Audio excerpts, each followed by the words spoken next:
Hai, assalamualaikum warahmatullahi wabarakatuh semuanya. Baiklah, saya Muhammad Hadipa dengan NIM 2184205001 dari kelas 41.1 Pendidikan Biologi. Baiklah, di sini saya akan menjelaskan mengenai sistem gerak pada 5 hewan dan osmoregulasi untuk memenuhi tugas fisiologi hewan.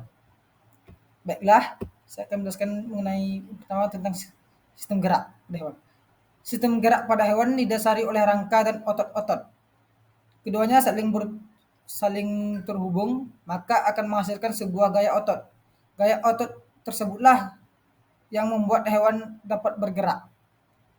Sedangkan pengertian osmoregulasi ialah proses pengaturan keseimbangan tekanan osmotik cairan tubuh atau air dan darah dengan tekanan osmotik di lingkungan atau habitat. Yang pertama ada sistem gerak pada Pisces. Sistem gerak pada Pisces atau ikan merupakan mekanisme yang digunakan ikan untuk bergerak melalui air. Sistem gerak ikan atau Pisces melibatkan kombinasi gerakan otot dan rangka dengan gerakan ekornya. Banyak ikan berenang menggunakan gerakan yang menyamping pola pada ekor atau renang secara bergelombang.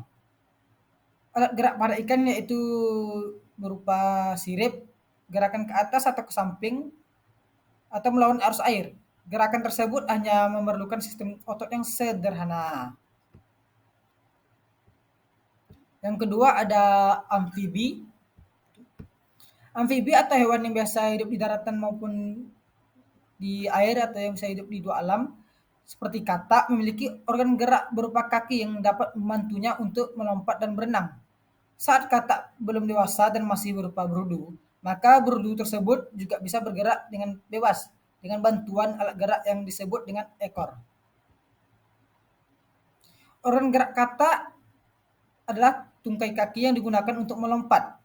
Katak memiliki tungkai belakang yang lebih besar daripada tungkai kaki yang di depannya.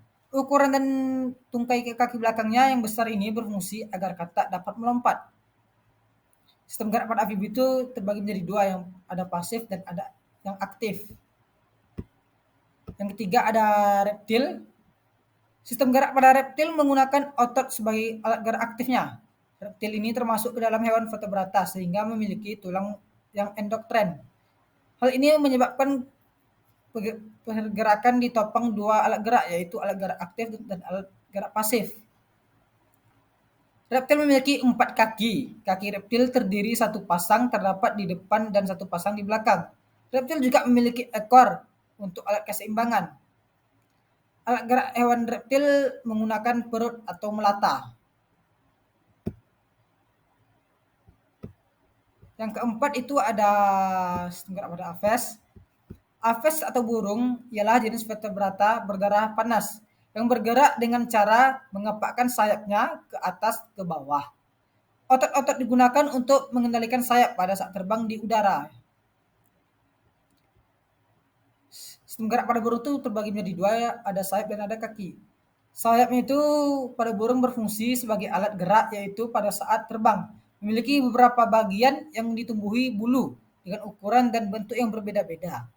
Ukuran dan bentuk pola pada sayap burung sangat menentukan dalam kemampuan terbang pada burung tersebut.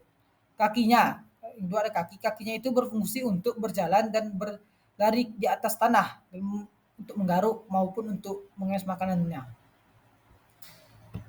Yang terakhir ada sistem gerak pada mamalia. Sistem gerak pada mamalia memiliki fungsi beragam yang bisa membantu mereka melewati aktivitas harian. Sistem gerak pada mamalia berupa anggota gerak atas dan anggota gerak bawah. Selain itu terdapat anggota mamalia yang bergerak menggunakan sirip, yaitu ada paus dan ada lumba-lumba. Contoh mamalia yang geraknya ada gajah. Gajah berjalan di darat dengan bantuan 4 buah kaki yang kuat untuk menopang tubuhnya yang sangat besar. Dalam menjalankan aktivitasnya, selain dengan kakinya untuk berjalan, belalainya juga panjang, berfungsi sebagai tangan untuk meraih atau mengambil makanannya atau benda-benda yang lain. Adapun contoh dari mamalia yang di laut seperti ikan hiu. Ikan hiu berenang dengan siripnya. teknik berenang dengan menggerakkan ekornya ke kanan maupun ke kiri, yakni secara horizontal. Demikian yang dapat saya sampaikan. Kurang dan lebih saya mohon maaf maupun ada kata-kata saya yang salah, saya mohon maafkan. Saya Ari, wabillahi taufiq wal hidayah. Wassalamualaikum warahmatullahi wabarakatuh.